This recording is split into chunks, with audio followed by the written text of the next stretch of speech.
Hello and welcome back. It is so good to see you, and if you're new here, it's really nice to meet you.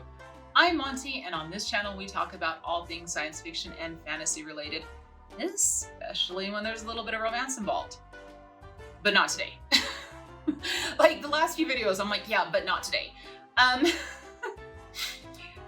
The reason I'm doing a video today is I wanted to talk about a few books that don't fit into what I normally talk about, but I was over on Roy Reads Anything's channel, it's going to be linked down below, and I saw a community post that he put out about a book he found that is a mystery novel that has Ginger Rogers as the heroine.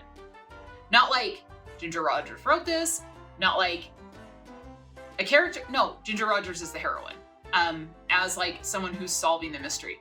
And from what Roy said, I believe it was her mother that wrote this, and I was like, this is fabulous. Like, I want that book so bad. And instantly when I was kind of chatting back and forth with Roy, I thought about some books that I've read, and there's 3, that are just amazing because they really spill all the tea on that kind of golden age of Hollywood. And I kind of want to share them today because if you are interested in kind of the behind the scenes look at, you know, the famous actors, actresses, and personalities of that era, you know, between like the the late 20s, the 30s, the 40s, the 50s, I have the books for you.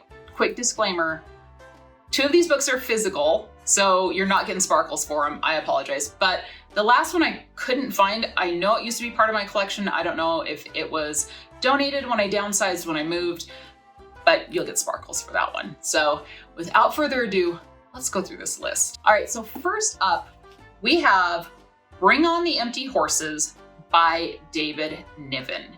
Now, if you're not familiar with who David Niven is, David Niven was an English actor, and he was really in the Hollywood scene from the 1930s up until the late 1950s, early 1960s. He played in so many movies. He was probably best known as a supporting actor.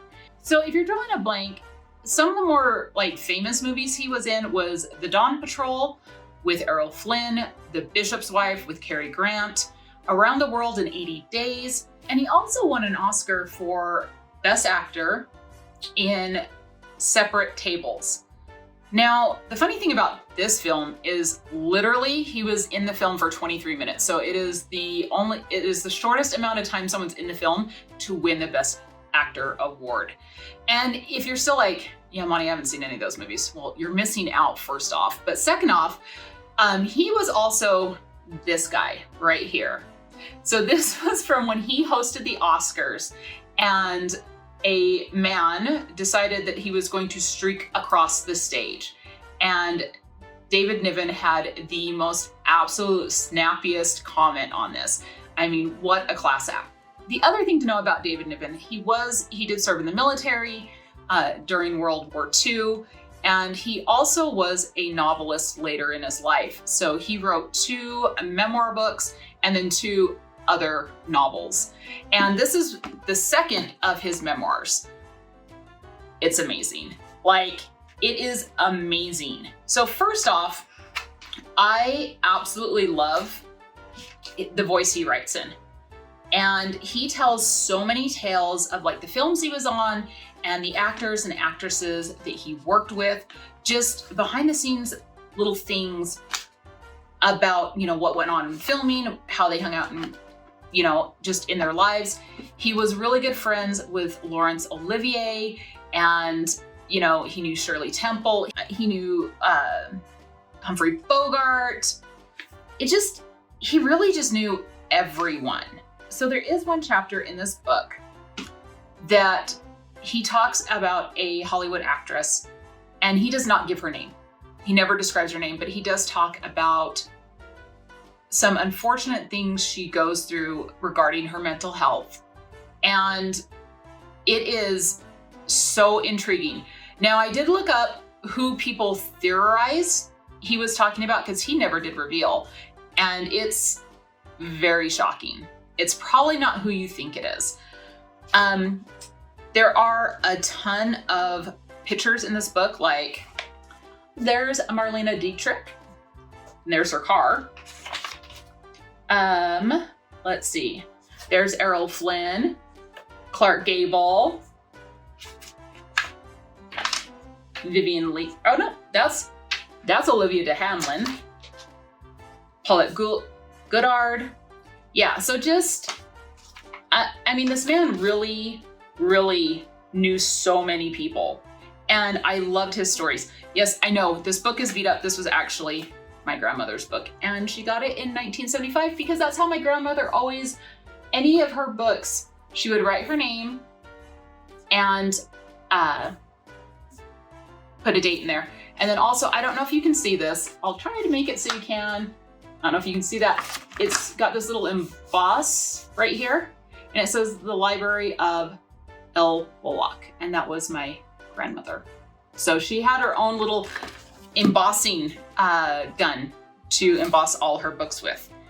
But anyway, this book is a 5-star book. I absolutely love it. Believe me, if you want to know, if you're curious about that golden age of Hollywood and the stars that were there, and you want someone's firsthand account of working with these people, this book, Bring on the Empty Horses by David Niven. And the second book I wanted to talk about is The Stork Club, America's Most Famous Night Spot and Lost World of Café Society by Ralph Blumenthal. Okay, so this book it's a little thick, but it is so crazy. Once again, it is kind of a collection of stories about patrons that came to the Stork Club. And the Stork Club was this historic cafe, restaurant spot in New York. And the owner of this club was somewhat scandalous, and he had a very interesting history about how he would manipulate and have some not so savory methods to promote his club and ensure the loyalty of the patrons and employees there. Like, kind of scandalous. It also talks about different things that happened there, like when the Duke and Duchess of Windsor were snubbed. And it's also where President Kennedy wooed Jackie O. I'm telling you, it is such a good read. I was enthralled with the stories in this book. There's not a ton of pictures. I wish there were more, but it is really an excellent book. It absolutely got 4 stars for me. So if you want to know about the celebrities that roamed around New York during the 1940s, 1950s, 1960s, the Stork Club. Plus, there's a compelling story throughout it about just the employees and the owner there. Insane. And the third and final book I wanted to share is Gold Digger, The Outrageous Life and Times of Peggy Hopkins Joyce. Now you're probably saying to yourself, Monty, who is Peggy Hopkins Joyce? Gather around, children, I'm about to tell you a tale. And well, no, I'm about to give you a little bit of a tale that is in this book. Because before I picked this book up, you can see it's used, I just picked it up on a whim. I had no idea who Peggy Hopkins Joyce is, but oh my gosh, I'm so happy I do now. So Peggy Hopkins Joyce was one of America's most talked about personalities during the Jazz Age. She was like the quintessential gold digger. Like, you want to look up a definition of gold digger?